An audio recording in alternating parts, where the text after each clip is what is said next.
Assalamualaikum warahmatullahi wabarakatuh. Salam sejahtera, selamat petang kepada semua. Bertemu kita sekali lagi dalam rancangan Bual Bicara yang paling hangat di pasaran.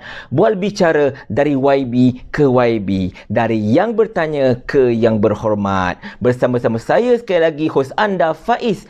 Dan pada petang ini kita sangat-sangat bertuah kerana kita akan menemui Bual Bicara mantan Menteri Air, Tanah dan Sumber Asli Kerajaan Pakatan Harapan satu ketika dahulu, yang berhormat Datuk Dr. Xavier Jayakumar. Apa khabar Datuk? Selamat petang. Good morning everyone. Datuk, sekarang dah pukul 3.30 petang Datuk. Bukan pagi lagi dah. Tapi tak apalah, mana-manalah Datuk. Jadi pada hari ini apa perancangan Datuk sebenarnya di bangunan Parlimen pada petang ini? Today, after 6 months, I'm stepping into Parliament. Oh, jadi ini merupakan kali pertama selepas 6 bulan lah Datuk dan rakan-rakan untuk menjejakkan kaki ke Parlimen. Jadi sebenarnya apa peranan Datuk dan juga rakan-rakan Datuk di Parlimen pada kali ini? All of you elected us to go to Parliament.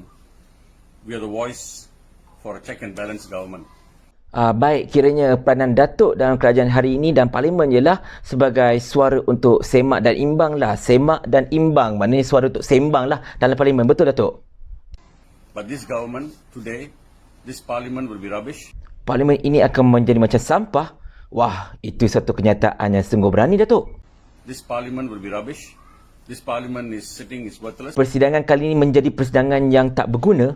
Wah, itu lebih keras kenyataan Datuk di situ. Jadi, kenapa Datuk boleh mengeluarkan kenyataan sekeras itu? Atau sebab apa Datuk? We are going to be there for only 1 hour to hear the Yang di-Pertuan Agong speech. And after that, we are told to go back home. Oh, kiranya Datuk nak memberitahu Parlimen ini menjadi sampah dan tidak berguna kerana Datuk dan rakan-rakan cuma akan berada dekat Parlimen itu selama sejam lah ya Datuk? To hear the Yang di-Pertuan Agong speech. And after that, we are told to go back home. Oh, kiranya satu-satunya agenda ialah untuk titah diraja lah pada hari ini. Pastinya ada sebab yang tertentu kenapa persidangan Parlimen pada kali ini hanya dibiarkan selama sejam saja dan hanya mempunyai satu agenda saja, iaitu titah diraja. Betul Datuk? All this under the pretext of COVID-19. Betul. Sebab sekarang ini keadaan masih lagi belum pulih daripada COVID-19. Sekarang ini negara masih lagi berada dalam keadaan PKPB, iaitu Perintah Kawalan Pergerakan Bersyarat. Jadi, yalah, walaupun banyak industri yang berjaya dibuka kembali dan sebagainya, tetapi masih lagi tertakluk pada syarat-syarat tertentu. Betul Datuk? But the actual story, ladies and gentlemen, is that these people are afraid. Wah, satu kenyataan begitu berani daripada Datuk mengatakan bahawa mereka ini takut. Siapa mereka ini yang takut Datuk dan apa yang diorang takutkan sebenarnya? The present government is afraid to face us. The present government is afraid that there will be a vote of no confidence by the Yang Berhormat Parlimen Langkawi Tun, Dr. Mahathir Mohamad.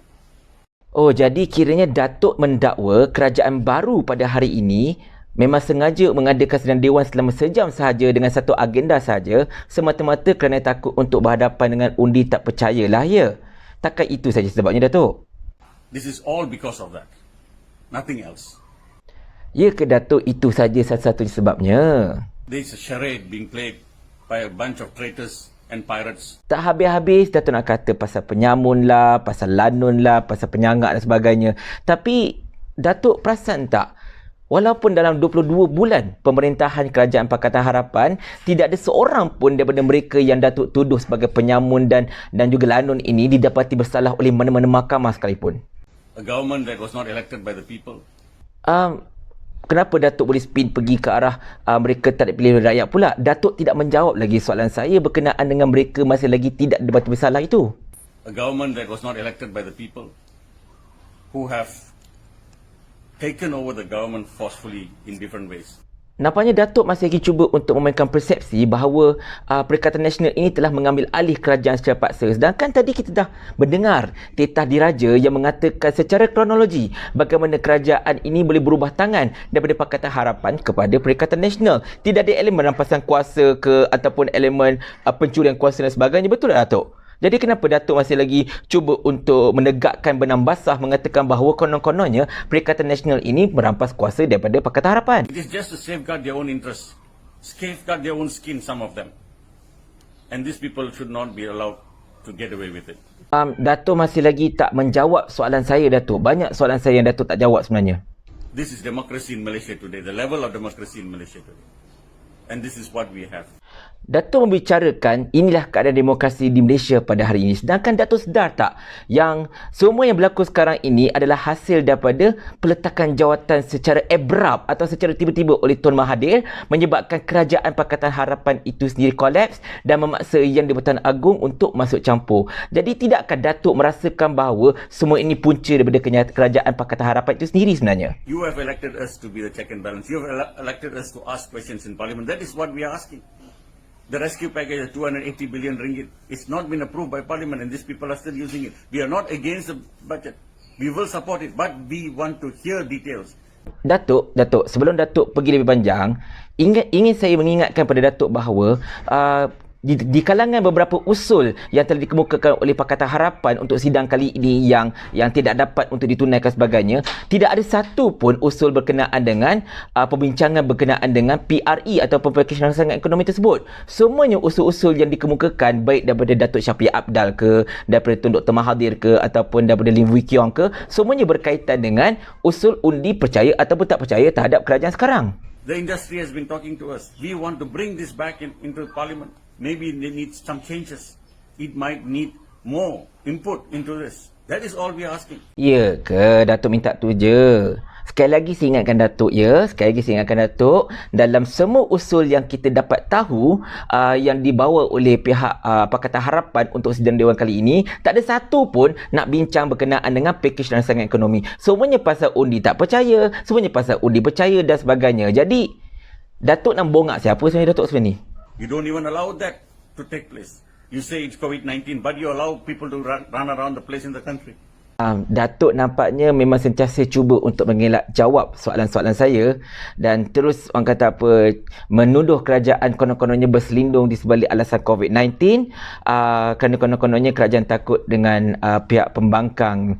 Tapi Datuk sendiri pun seolah-olah ni macam takut dengan soalan saya. Datuk tak nak jawab satu pun soalan ataupun argumen saya di sini, Datuk. This is a government that is under siege. This is a government that does not have confidence. Nampaknya sekali lagi Datuk mengemukakan tuduhan-tuduhan yang agak berat dan juga liar terhadap kerajaan pada hari ini, Datuk. We just want to show the people that this government has confidence. You show us that you have the confidence of the people. Kiranya betul lah, di mana memang agenda utama Pakatan Harapan pada persidangan Parlimen kali ini hanyalah untuk menunjukkan konon-kononnya kerajaan pada hari ini tidak mendapat kepercayaan sepenuhnya daripada ahli-ahli Parlimen dan sebagainya, betul tak? Dan menunjukkan bahawa mereka ini tidak ada cukup sokongan. Itu saja kan? Jadi kenapa Datuk mesti berpusing-pusing nak kait dengan PRE lah, nak kait dengan pemain industri yang konon-konon minta Pakatan Harapan bersuara dan sebagainya? I go into Parliament with a heavy heart today. I was a former minister of water, land and natural resources.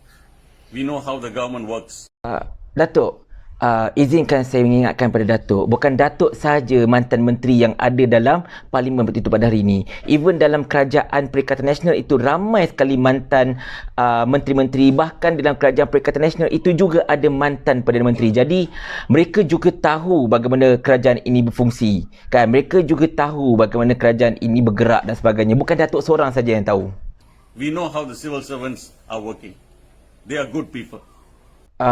Kenapa nak kait pula dengan penjawat awam dalam kisah ini, Datuk? Ini cuma kisah Datuk cuma tak dapat untuk bersidang selepas Tita Diraja saja. Kenapa nak kaitkan dengan penjawat awam? Sedangkan ketika pemerintahan Pakatan Harapan, bukankah kerajaan Pakatan Harapan itu sendiri cuba untuk mengurangkan bilangan kaki tangan awam dan sebagainya? These people who are sitting there and making all these unnecessary changes. Perubahan yang tak perlu itu maksud Datuk macam mana? Adakah ianya berkaitan dengan perubahan jawatan-jawatan JLC yang menyaksikan Datuk dan juga rakan-rakan Datuk ditendang keluar daripada JLC masing-masing dan digantikan dengan pihak daripada Kerajaan Perikatan Nasional? Itukah maksud Datuk dengan perubahan yang tidak perlu itu? All these unnecessary changes and providing gifts for those who support the Prime Minister. Oh, itu satu tuduhan yang begitu berat, Datuk. Datuk menuduh seolah-olahnya ada sesetengah pihak memberikan hadiah kepada mereka yang menyokong Perdana Menteri sebagainya. Ini boleh saya katakan sebagai satu tuduhan rasuah sebenarnya Datuk. Jadi sepatutnya Datuk kalau tahu benda-benda ini berlaku for the fact, Datuk kena buat laporan SPRM. Datuk tak boleh mengeluarkan tuduhan liar seperti ini saja menggunakan ruangan bicara kita untuk mengeluarkan tuduhan liar seperti ini. Datuk kena ambil tindakan. Kalau Datuk tak ambil tindakan, Datuk juga boleh dikenakan tindakan tahu. I urge you to be with us, to understand that what we are trying to do is for the betterment of this country, is for your children and grandchildren.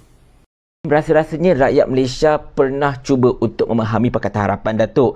Kerana itu, kebanyakan daripada mereka telah memberikan peluang kepada Datuk dan juga rakan-rakan Datuk untuk menjalankan pembaharuan demi kebaikan negara ini. Tetapi terbukti selama 22 bulan anda memegang jawatan-jawatan negara ini, anda memegang tampuk pemerintahan atau pentadbiran negara ini, banyak sekali perkara yang tidak baik berlaku terhadap sama ada hubungan sosial sesama masyarakat Malaysia ataupun dari segi ekonomi ataupun daripada segi pelaburan dan sebagainya. Banyak sekali perkara yang tidak bagus berlaku. Jadi saya yakin rakyat pernah memberikan peluang kepada anda, tetapi kali ini rasanya mereka cukup senang dengan Kerajaan Perikatan Nasional. Datuk boleh lihat daripada sambutan rakyat di media-media sosial, bagaimana sambutan rakyat terhadap Kerajaan Perikatan Nasional dan bagaimana keyakinan rakyat terhadap Kerajaan Perikatan Nasional ketika ini berada pada tahap yang sangat-sangat memuaskan. Betul tak Datuk?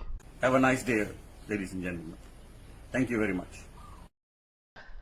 Nampaknya Datuk Xavier kelihatannya seperti memang tidak akan menjawab soalan-soalan dan juga argumen daripada saya. Dan sekarang ini pun kita lihat Datuk Xavier macam agak tergesa-gesa untuk menamatkan bual bicara kita pada petang ini. Tetapi tidak mengapalah, kami di rancangan dari YB ke YB ini sekadar ingin mengucapkan semoga baju jaya kepada Datuk Xavier dan juga rakan-rakan beliau dalam Pakatan Harapan. Dan sedikit nasihat yang boleh kami berikan kepada Datuk Xavier dan juga rakan-rakan mereka dalam Pakatan Harapan. Selepas ini, kalau boleh, janganlah ponting sidang parlimen. Okey? Tolong hadir ke parlimen. Jadilah suara sembang ataupun semak dan imbang yang berkualiti. Janganlah bonting, janganlah tak hadir sidang parlimen dengan memberikan alasan yang bukan-bukan. Macam parlimen ini terlalu sejuk dan sebagainya. Betul tak? Sebab kalau dulu kita bagi peluang untuk anda berada di parlimen, anda tak hadir, anda tak ke mana-mana dan sebagainya bagi alasan yang bukan-bukan. Tetapi kini bila kita tidak memberikan peluang untuk anda hadir ataupun kita menghadkan masa anda di parlimen, anda bising pula. Jadi kalau boleh, janganlah cakap tak serupa bikin. Sekali lagi, terima kasih kepada Datuk Xavier Jayakumar kerana sudi untuk ditemu bicara dalam rancangan terhangat kita dari YB ke YB, dari yang bertanya ke yang berhormat. Dan insya-Allah pada masa akan datang, kita akan cuba untuk menemual bicara YB-YB yang lain pula dalam rancangan kita kali ini, insya-Allah. Pasti ingat, kita terus terang, kita tak ada kontrol ayu. Salam hormat dari saya, Faiz Hosanda, dalam rancangan terhangat ini. Kita jumpa lagi pada masa akan datang. Assalamualaikum dan salam sejahtera.